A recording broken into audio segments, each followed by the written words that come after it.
if you don't tell people what to do, if you don't have a decent, and I'm not talking about anything major structure, but just have a decent, if you like, 30-day onboarding plan. Don't wing it.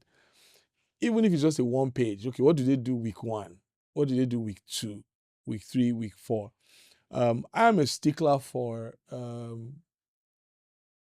communicating the spirit of the organization to people, and I think those kind of that kind of experience happens off the job. So very early in the first month, try to have a social, let's go for a drink, or let's go have lunch. And if you have a lunch room in Nidacity, you can just take them there and just see how they do things, right? One of the things you need to do early in the day is to share your values. These are the things we live by.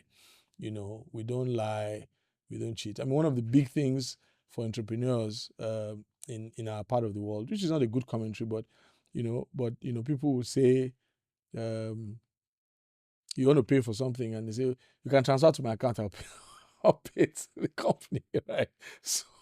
So I mean, even if they do not mean any harm, there's something we call the audit trail and stuff like that. So just be very clear about the boundaries, right?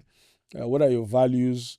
What is the decision-making hierarchy here, and all of that? So if there is a hierarchy, there may not be a hierarchy in a startup, maybe it's just one, but let them know the things they can just decide to do by themselves and the things that they need to check with you. Where possible, provide people with the right tools.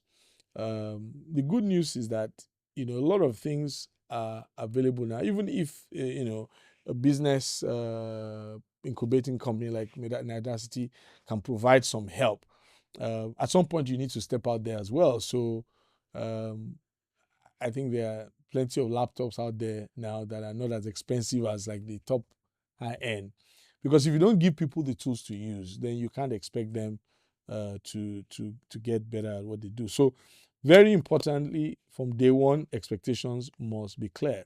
One of the things that is a winner during your onboarding is to send a welcome email or a welcome. Before, what you want to do is WhatsApp. If you don't have a domain name yet, just send a message to say, hey, welcome, again, just reminding you the dress code, start time, what to bring, if you like, give them the good stuff about this is where lunch is, this is where the bathroom is, and all that. One very important thing that you need to try to do progressively, maybe not on day one, is to have what we call standard operating procedures for the basic tasks. You don't need to worry yourself about everything yet. You're not trying to get ISO certification from day one, but the basic thing. So how do we take phone calls here? Okay. Forgive me, how do we deal with our bathrooms here? And stuff like that. But when it is documented, it's easy to repeat it. When it's not documented, it's subject to whims and all of that.